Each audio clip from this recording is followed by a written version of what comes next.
Good morning. We are at the Greater Cincinnati Northern Kentucky Apartment Association offices, and we are here for the second Facebook Live version of our weekly member spotlight. And this week's feature is Mr. Tony Krebs with Patriot Capital Improvements. Good morning. Good morning. Thank you. No, thank you for having me here today. Absolutely. Thanks for joining us on a Friday morning. So Tony, we're going to have a post in a couple of hours this afternoon with the weekly member spotlight. Tony has been gracious enough to spend some time sharing a little bit about how he got into the business and what's important to him in life, and we're going to talk about that a little in post later on this afternoon.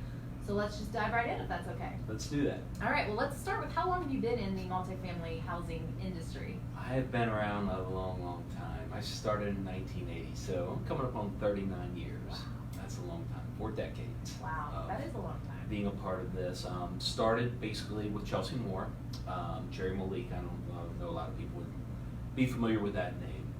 I started as a grounds guy during the summer, just cutting grass, because back in those days, the bigger grass cutting, the landscape companies did not exist, and you did it all in house. And I know there's some other folks around here that remember those days as well. So, what kind of positions did you hold kind of throughout your career? Well, those 40 years? As I said, the very cool thing about my career was I started out as entry level, doing the grounds, cleaning hallways.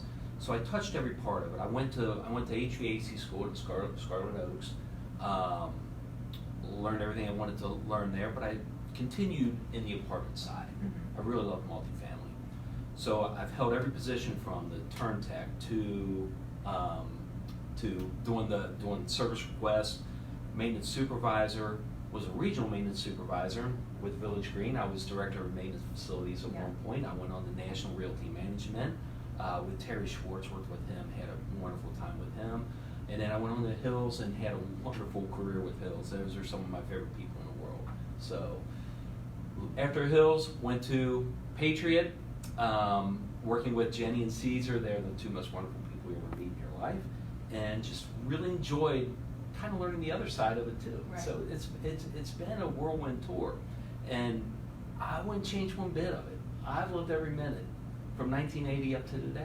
How long have you been with Patriot? 6 years now. 6 years. And now there was definitely a learning curve from that side, from going from one side of the industry over to the other, and actually learning how things work from both sides. And it's been fascinating to say the least. Right. I've totally enjoyed it. I was going to say, you're kind of a living legend in Village Green, and I understand you created many of the policies and documents and things that we still use today. You know what? I'm so glad you mentioned that, because Village Green was so special to me for so many years. And I started with the Marisons, with Marisons, and transitioned right into Village Green. And a lot of the forms that are used, I worked close hand in hand with Marion Livingston and Diane Bataya. And we sat there and we went through every single thing that we thought was important, and we came up with a lot of the forms that you're still using today. It stuck around, so you did something right. Well, and it's so, I don't know, it warms my heart when I go to the properties and I'll see one of the forms sitting there. Yeah, I know that one. That's one of mine. Okay. So it's been a lot of fun. Being in the business for approaching 40 years, I'm sure you've seen your fair share of property management horror stories and heartwarming stories and everything in between. What makes this industry most memorable for you? What makes it most memorable, and the horror stories, there's really not that many from that side of it. I mean, you guys all know how the industry evolves and changes all the time. No 2 days are the same. But from the heartwarming side of it, it really is what's driven me all these years, is getting to know the people and working with the people. And during my years at Village Green, and I used to do all the intro to maintenance and all the advanced maintenance classes. And during that period, we would bring a class of anywhere from 8 to 12 students to Detroit, to Dayton, to Chicago, and I would spend an entire week with and it would be from entry level to the most skilled guys you could find out there. And by the end of that week, to see the transformation, to see how people were getting it, and just, to me, it was the most fulfilling part of my life from my career side of being in property management.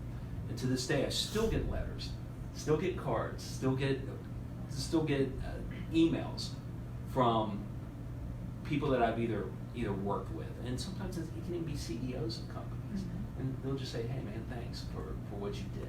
Thanks for helping my company. Thanks for helping my people." And it would also be just from just an entry level grounds person. They say, "Man, you changed me a little bit there. You helped me, and you listened to me." And I'm like, to me, nothing will ever match any of that. Well, there's something to be said for working with someone who's literally done it all. So to start at mowing grass and cleaning hallways and doing everything, and to go through every level of it, I think that kind of lends itself to respect that people don't easily give. It does, and it's always interesting because I've taught several classes for the trade shows for here. There was one time, this was going back on the second one that I taught, it was at receptions up in Fairfield, and we were expecting 90, I think we actually had 70 to 90 people sign up prior to. We had 148 in the class. Oh wow. Yeah, it was big. We were actually moving tables, moving chairs, and I'm like, oh my, this is more than what I anticipated at this point. And of course, I'm one of those people, I completely over prepare, so I had plenty of material with me. But to see that big of a room and to have all these people that were coming up afterwards, they said, "We heard about your class last year. We had to experience this ourselves." And I was just like, oh my, this was so good. And I did get to teach in St. Louis and some other areas for some of their apartment associations stuff too. So it was a lot of fun. We should have maybe given a warning at the beginning of this video that we're going to talk a lot today. So there's your PSA for Friday.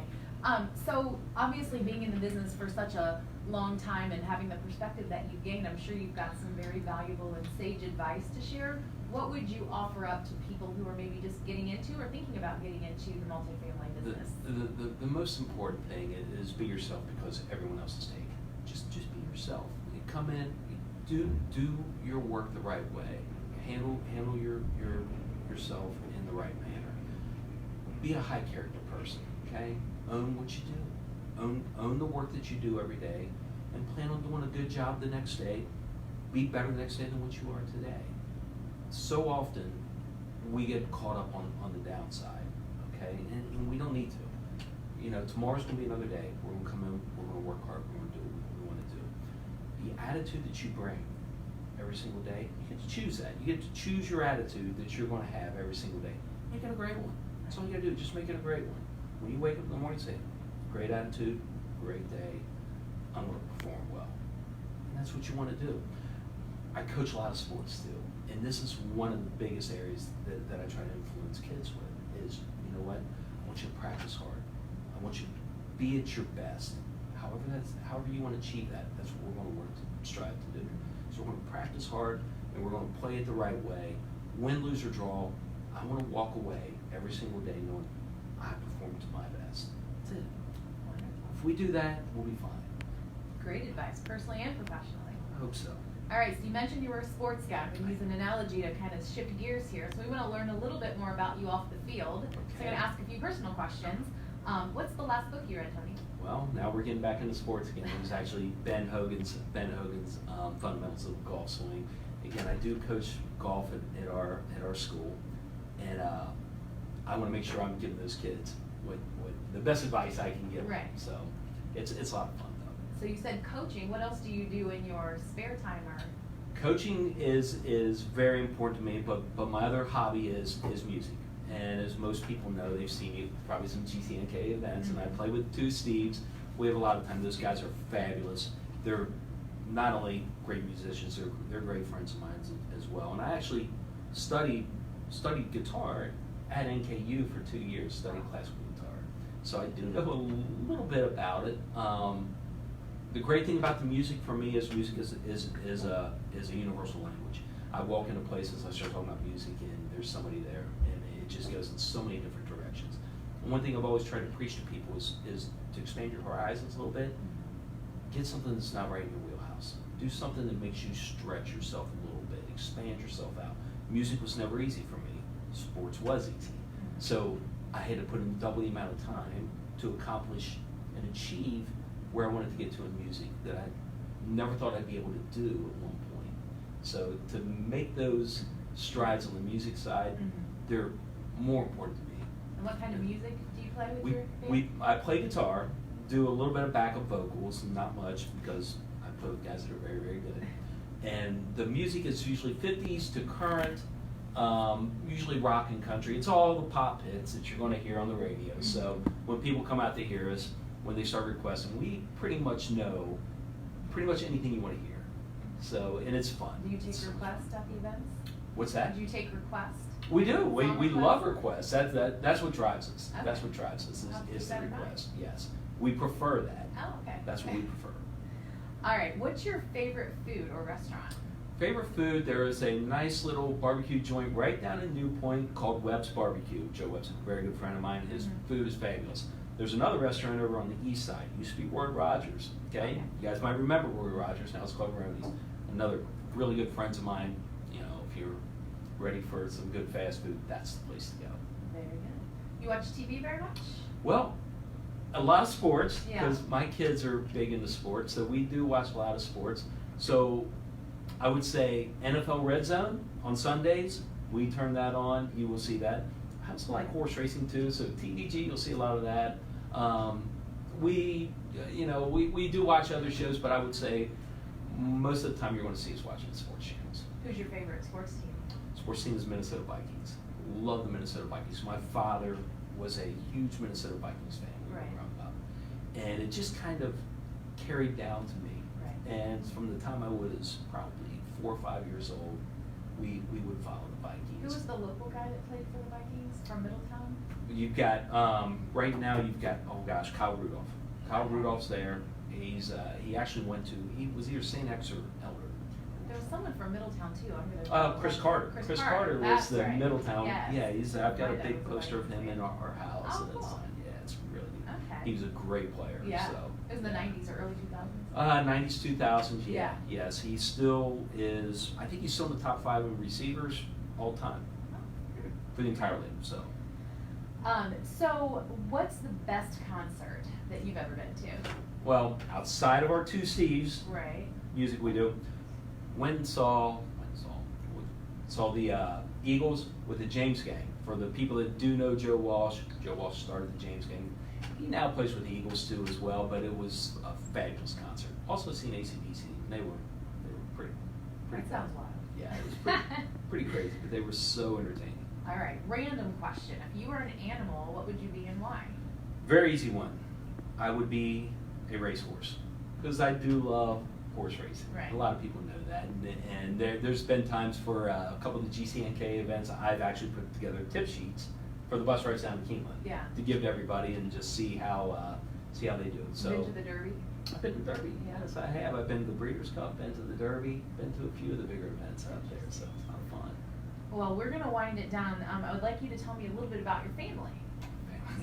Not that this is going to be short. You do not have to take your time here. No. My family is everything to me. And everybody that's out there that knows me knows that is my center. That is my focus. At the end of the day, I've got my wife she's fabulous. I mean, she's the hardest working person that I've ever met. And she keeps us so grounded. She's the development director of Newport Central Catholic, and she's been there for 25 plus years at this point.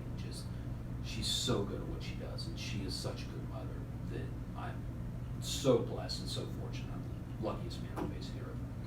I've got 2 boys, okay, Jonah and Sam. Jonah's he was a junior now at Newport Central Catholic.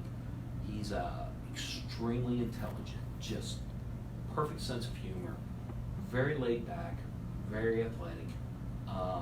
Just that kid that he just carries himself so well. Just perfect demeanor to him, just a really, really neat kid. Sam's our youngest. He is the same way. Just he's a wonderful young man. Very, very shy. Sam, I always like talking about Sam with sports a little bit because he always likes to take the back seat in sports, and he's very, very talented. He went out the other day and he shot on a par 3 course where par's 27, and he shot 29, which that's unheard of. In baseball, he walks out there and an entire season, he struck out 75 batters, walked 1 an entire season at the age of 11. And people are like, oh my gosh, he's just that kid, and he's just very humble, doesn't like to be in the spotlight, just wants to do his thing. Just I'm Again, to me, family is everything. Drives everything. Well, tell me an interesting fact about you or your family. Interesting fact, one interesting fact would be both me and my wife are members of our athletic hall of fames. I went to Ludlow High School, she went to Newport Central Catholic. So I don't want to say there's pressure on our kids, right? But living with two parents that come from pretty athletic backgrounds, and competition has always been something that's been important to me. I love competition. I think it drives us, makes us all better. So that would be an interesting fact about us. So to kind of wind everything down, thank you again. Very much appreciate your time and candidness here. I'd like to ask you one more question. Sure. Having been in the business for so long and kind of impressed upon this local apartment association for sure, no doubt your legacy, what do you think that the folks who have worked with you and that know you from this business would say about who you are? Oh, geez. I hope it would all be good. No, but I think most people would reiterate the same message that, I'm hardworking, I'm very loyal. And I can promise you everybody would say that. I'm very loyal to the people that I work with. And I'm very dedicated. I like to see things done the right way. I don't want to come across as a perfectionist at times, but I think sometimes that may happen. But I just think that most people would say he's a good guy who just tries to do things right. He will do anything for anyone at any time. If you need something, you just reach out to him. He's probably going to be the first one there to try to help you. Wonderful. Well, thank you very much, Tony. Appreciate it. You're going to see the weekly member spotlight post this afternoon with a little bit more about what Tony has said today, and we thank you. Have a great weekend, everyone.